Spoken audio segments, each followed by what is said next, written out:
ખેડૂત ભાઈઓ, આજના એપિસોડમાં આપણે વાત કરીશું આપણી ઉપજ ઘઉંની. હવે ઘઉંની આપણી ઉપજ આ વર્ષમાં શરૂઆતથી આપણે બિલકુલ નીચલા દરજ્જાના ભાવોથી વેચી રહ્યા છીએ, પણ છેલ્લા કેટલાક દિવસોથી આપણે જોઈએ તો આપણા ઘઉંની બેસ્ટ ક્વોલિટી અને પ્રતિષ્ઠિત જાતો જે છે એ પ્રતિષ્ઠિત જાતોની સારી ક્વોલિટીના ભાવોમાં સુધારા તરફનું વલણ અવશ્ય બન્યું છે, અને એ સુધારા તરફનું વલણ જે બન્યું એ વલણ હજી સુધી જળવાઈ રહ્યું છે અને એમાં ધીમો ધીમો સુધારો પણ બેસી રહ્યો છે. ત્યારે આપણા ઘઉંની ઉપજ પૈકી જે આપણી પ્રતિષ્ઠિત જાતો અને એ પૈકીની સારામાં સારી ક્વોલિટીની ઉપજ આપણા જે ખેડૂતો પાસે છે, આવા ખેડૂતો માટે થોડો સમય રાહ જોવા જેવો અવશ્ય આપણે ગણવો જોઈએ. સાથે સાથે પાછળના જે કઈ ક્રમ આપણા હોય એ ક્રમો ઉપર પણ સમય અનુસાર અવશ્ય અસર થઈ શકે છે. હવે આપણે જોઈએ તો છેલ્લા લગભગ 5 કે 6 દિવસથી આપણા ગુજરાતમાં મોટા ભાગના માર્કેટિંગ યાર્ડો રજા ઉપર છે, પણ મધ્યપ્રદેશના કેટલાક માર્કેટિંગ યાર્ડોમાં કામકાજ શરૂ હતા અને ત્યાં જે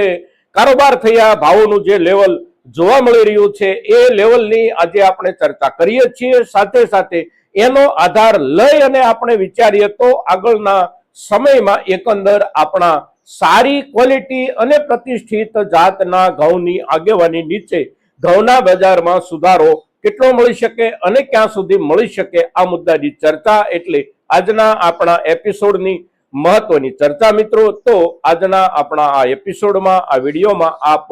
સૌ દર્શક મિત્રો અવશ્ય બન્યા રહેજો. નમસ્કાર ખેડૂત મિત્રો, જય કિસાન, જય ભારત. ખેડૂત ભાઈઓ,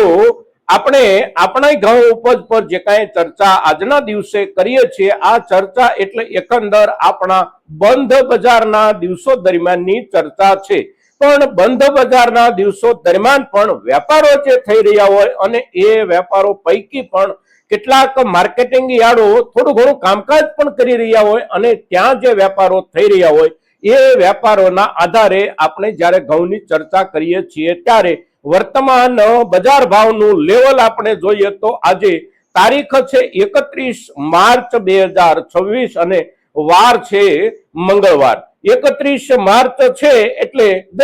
દરેક માર્કેટિંગ યાર્ડોમાં રજાનો દિવસ છે અને છેલ્લા લગભગ એક અઠવાડિયાથી માર્કેટિંગ યાર્ડો બંધ થવા માંડ્યા છે. એટલે કેટલાક માર્કેટિંગ યાર્ડોમાં 3 દિવસથી, કેટલાકમાં 4 દિવસથી, તો કેટલાકમાં 5 દિવસથી સતત રજાઓ છે અને આવનારા 2 દિવસ, 3 દિવસ કે કોઈ જગ્યાએ હજી 4 દિવસ પણ રજાઓ રહેશે. તેમ છતાં પણ ઘઉંના વાવેતરનો મુખ્ય વિસ્તાર જેને આપણે ગણી શકીએ એવો વિસ્તાર એટલે મધ્યપ્રદેશ રાજ્યના કેટલાક માર્કેટિંગ યાર્ડોમાં શનિવાર અને રવિવારના દિવસે પણ કામકાજો શરૂ હતા અને રવિવારના દિવસની ઘઉંના બજાર ભાવની સ્થિતિ આપણે જોઈએ તો ત્યાં સારી ક્વોલિટી અને પ્રતિષ્ઠિત જાતો જે કાંઈ છેલ્લા કેટલાક દિવસોથી સુધારા તરફ છે એ સુધારો જારી છે, એટલે કે એ સુધારો હજી ચાલુ રહ્યો છે અને સામાન્ય રૂપમાં સુધારા સાથે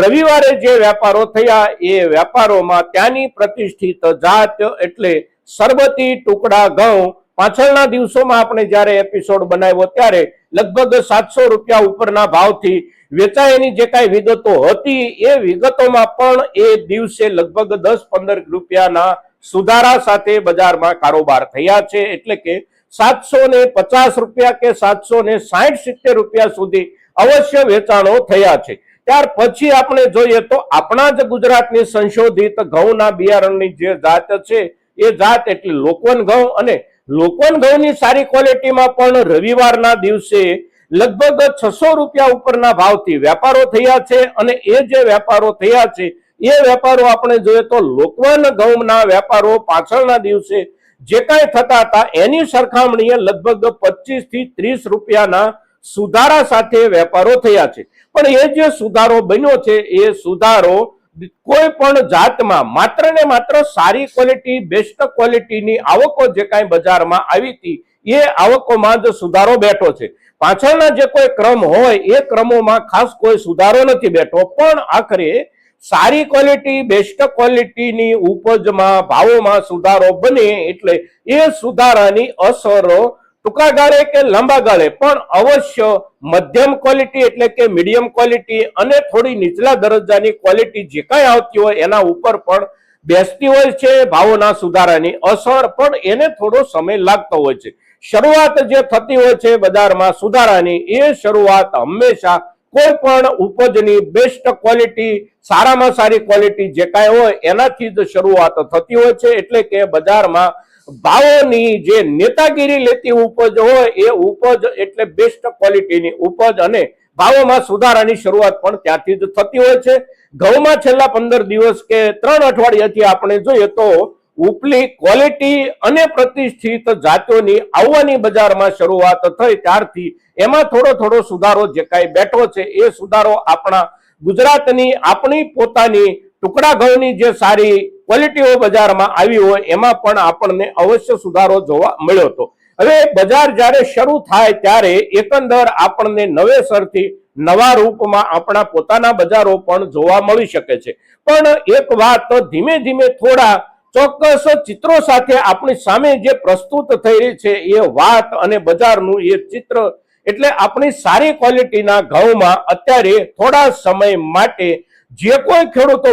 રાહ જોઈ શકે, ધીરજ રાખી શકે, આવા ખેડૂતો અવશ્ય 5-15 દિવસ કે મહિના દાડા માટે અવશ્ય રાહ જોવે. સારામાં સારી ક્વોલિટી, બેસ્ટ ક્વોલિટી ઘઉંના ભાવોમાં સુધારાની શક્યતાઓ અત્યારે હવે જે કાંઈ સુધરી રહી, અગર તો વધી રહી હોય એનું એક કારણ એ વિસ્તારો એટલે કે ઘઉંના વાવેતરના મુખ્ય વિસ્તારો એટલે મધ્યપ્રદેશ, ઉત્તર પ્રદેશ, હરિયાણા, પંજાબ આ દરેક જગ્યાએ પાકના અંતિમ તબક્કા દરમિયાન આપણે જોઈએ તો આ મહિનાની 27-28 તારીખથી જે જગ્યાએ વરસાદ પડી રહ્યો છે એ વરસાદ પછી ક્વોલિટી અવશ્ય બગડી રહી છે અને મોટા વિસ્તારમાં વરસાદની અસર છે. આ બધા જ વિસ્તારોમાંથી કેટલાક વિસ્તારો તો હજી એવા છે કે ત્યાં હજી ઘઉંનો પાક લગભગ 60% પણ વધારે ઉભેલો છે અને એ વિસ્તારો પૈકીનો મુખ્ય વિસ્તાર એટલે મધ્યપ્રદેશ અને ઉત્તર પ્રદેશ આ બંને રાજ્યોમાં મોટા પાયે ઘઉં હજી ઉભા છે અને એ દરેક ઘઉં ઉપર અત્યારની આ માવઠાની અસરના કારણે ક્વોલિટી બગડી રહી છે. જથ્થો કદાચ ન ઘટે પણ ક્વોલિટીનો જથ્થો અવશ્ય ઘટી શકે છે અને ખાવા લાયક સારી ક્વોલિટી જે કાંઈ બજારમાં આવવી જોઈએ અને બજારની જે કાંઈ જરૂરિયાત હોય એ જરૂરિયાતના પ્રમાણમાં બજારમાં ક્વોલિટી ઓછી આવી શકે છે. સામે અત્યારના દિવસોમાં સારી ક્વોલિટીના ભાવોમાં સામાન્ય સુધારો પણ જો બનવાનો શરૂ થયો હોય તો એની અસર નીચે આ બધા જ વિસ્તારોના ખેડૂતો હોય કે આપણા ગુજરાતના ખેડૂતો હોય બેસ્ટ ક્વોલિટી અને એક્સ્ટ્રા સુપર બેસ્ટ ક્વોલિટીની ઉપજના ઘઉં ખેડૂતો પણ ધીમે ધીમે પકડ કરી રહ્યા હોય એવું લાગી રહ્યું છે અને ખેડૂતોની પકડની અસર પણ બજારમાં અવશ્ય થશે. કારણ કે એકી સાથે આપણા બધાના તરફથી ગમે તેટલી સારી ક્વોલિટી હોય પણ બજારમાં જો ઉતારી દેવામાં આવે તો જથ્થાના કારણે બજારમાં વધી જતી આવકોના કારણે પણ ભાવોમાં સુધારો ન બને. પણ આપણા તરફથી જે પકડ થઈ રહી છે ખેડૂત સમુદાય તરફથી આ પકડ મહત્વનો ભાગ ભજવી રહી છે અને આવનારા દિવસોમાં અવશ્ય મહત્વનો ભાગ વિશેષ રૂપમાં પણ ભજવશે એવું અત્યારે ચિત્ર તૈયાર થઈ રહ્યું છે. કારણ કે ક્વોલિટી જથ્થો અવશ્ય જે પાછળના દિવસોમાં અંદાજવામાં આવી રહ્યો હતો એમાં ઘટાડો બેસી રહ્યો છે અને ઘટાડો જે કાંઈ બેસી રહ્યો છે એ ઘટાડો પણ જ્યારે મોટા વિસ્તારમાં માવઠાની અસર છે ત્યારે અવશ્ય નોંધપાત્ર પણ બેસી શકે છે અને તેથી આપણા કોઈ પણ ખેડૂતો પાસે બેસ્ટ ક્વોલિટી